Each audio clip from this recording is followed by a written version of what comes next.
اگه آفتاب تو چشات رو کنه میتونه خورشید رو دیوونه کنه میتونه خورشید رو دیوونه. اینجایی که من وایسادم یکی از معروف ترین ویوها و جایگاه هایی که آدما میان برای عکاسی توی شهر ادمونتون به خاطر این پلی که اینجاست، یکی از پل‌های معروف اینجاست و ساختمان مجلس اگه که پیدا باشه دستمو دارم نشون میدم بهش نمیدونم. اول ازتون میخوام که اگه الان دارید این ویدیو رو نگاه میکنید حتما پیج منو سابسکرایب بکنید، نظراتتون رو پایین این پست برای من بنویسید چون خیلی برام اهمیت داره و به رشد پیج من کمک میکنه، به من انگیزه میده تا بتونم ویدیوهای بیشتری رو در این باره منتشر کنم. امروز من قراره راجع به یه سری از ویژگی‌های صحبت بکنم که میتونه شما رو علاقه‌مند بکنه که به کانادا مهاجرت بکنید.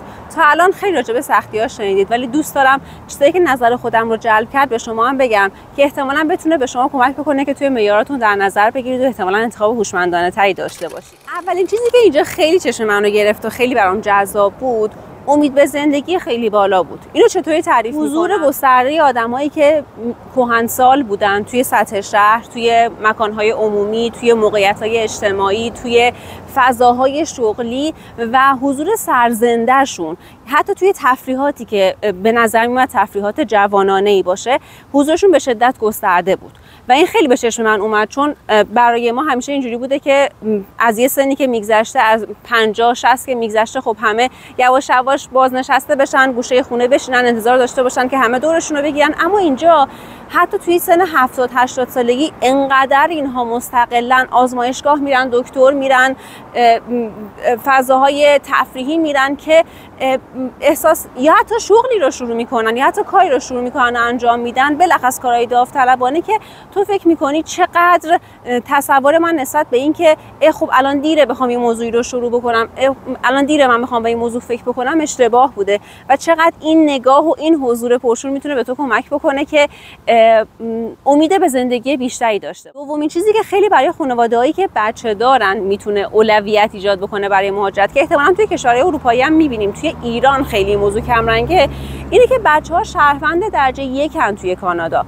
یعنی حضور بچه‌ها توی هیچ مکان عمومی، چه جدی چه غیر جدی، اشتباه، مورد سرزنش، مورد نکوهش نیست. بچه‌ها توی جلسه کاری میتونن با پدر مادرشون یه تایمایی باشن اگه پدر مادر مجبور باشن. گریه‌هاشون، غر زدن‌هاشون هیچ کدوم عاملی نیستش که در واقع یه نفر سرزنش بشه بابتش. یا مثلا حضورشون توی کتابخونه‌ها کاملا عادیه. نقش پدر و مادری و حضور بچه‌ها انقدر توی جامعه پذیرفته شده است و میتونم بگم اتفاقا خیلی دوست داشتنی و ستایش شده است که هیچ جایی نمیبینید که به خاطر گریه بچه‌ای شما رو نکوهش بکنن، سرزنش بکنن، نگاه بدی بهتون داشته باشن، ازتون بخوان اون محیط رو ترک بکنید. و این خودش میتونه به یه پدر و مادر کمک بکنه که توی اون فضا خیلی با اعتماد به نفس بیشتر انتخاب بکنن که اصلا پدر و مادر بشن، در کنار اون محدودیت کمتری برای خودشون در نظر بگیرن بعد از پذیرفتن. جذابیت این نکته وقتی برای من پررنگ شد که من توی کتابخونه‌ها که رفت آمد می‌کردم، اصلا فضا اینجوری نبود که ساکت باشید، هیچ کسی نباید حرف بزنه، فضای مطالعه است. بچه‌ها به راحتی حضور داشتن توی اون فضا، میتونستن حرف بزنن، بیان پازل حل کنن، بیان کتاب بخونن.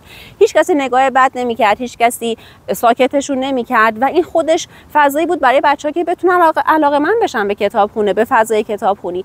و این خیلی خیلی خیلی ارزشمندی، احساس ارزشمندی و اعتماد به نفس بچه‌ها رو میتونه روش اثر بذاره و احساس راحتی بده به پدر و مادرایی که تو این جامعه زندگی می‌کنن. چیزی که بعد از یه مدتی من متوجه شدم که احتمالاً برای شمایی که دنبال کار می‌گردید میتونه نکته خوبی باشه، اینه که شما حتی اگر از اول برنامه کاری مشخصی نداشته باشید و تصمیم بگیرید که توی محیط‌های کاری جنرال و غیر تخصصی کار بکنید، مثل فروشندگی، رستوران یا هر کدوم از اینها، امکان رشد شما به میزان زیادی وجود داره. یعنی به شدت میشه دید که کسایی که توی فضاهای به این شکل دارن کار میکنن اگر پشت کار کافی رو داشته باشن، توی 1 سال ارتقای شغلی زیادی رو دریافت میکنن، چه از نظر درآمدی چه از نظر جایگاه شغلی. و این میتونه امید شما رو برای پیدا کردن موقعیت‌های شغلی بهتر، برای داشتن امکان رشد بیشتر بکنه، چیزی که برای خیلی از ماها میتونه نکته خیلی مثبتی باشه. این نکته خیلی جذابی که راجع به کانادا وجود داره که احتمالاً زیاد شنیدین راجبش، اینه که کانادا یک کشور بسیار مهاجرپذیره.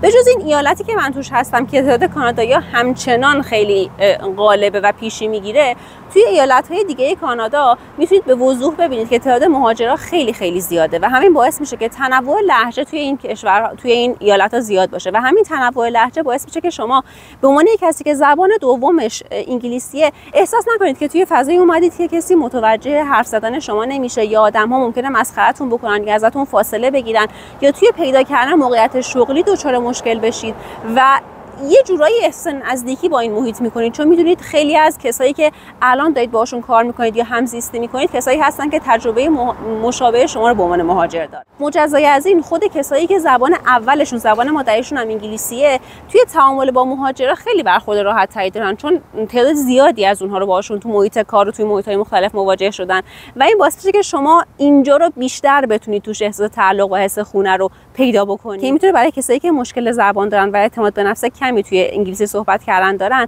توی ورود اولیه‌شون به کشور و تطبیق پذیری اولیه‌شون کمک زیادی. در نهایت نکته پنجم، چیزی که من اینجا خیلی میبینم توی ادمونتون، حالا احتمالاً توی ونکوور و تورنتو این موضوع کمتر دیده میشه به خاطر حجم شهری شدنش و ساختمان‌های بلندش، آسمان وسیعیه که اینجا میبینید و این آسمان به قدری جذابه که انگار که مرز بین زمین و آسمون دیگه مشخص نیست. تمام دید تو، تمام اون چیزی که داری میبینی ابرها و اون فضای طبیعیه که تو رو احاطه کرده و برای شمایی که عاشق طبیعت هستین، برای شمایی که محصور طبیعت میشین، مسحور طبیعت میشین و دوست دارید که وقت زیادی رو توی طبیعت بگذرونید، اینها بهتون میتونه حال خوبی بده. توی یه سری از دوره‌های افسردگی شما رو نجات بده.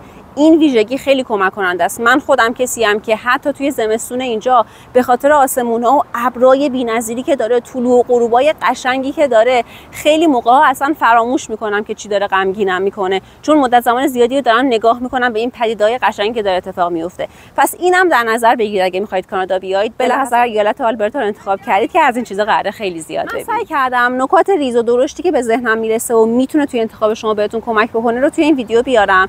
بعضیاش خیلی کمتر اهمیت داره، بعضیش خیلی بیشتر، ولی بهتون دید کلی میده برای اینکه طبق چه معیارهایی میتونید کانادا رو به عنوان یک کشور برای مهاجرت انتخاب بکنید.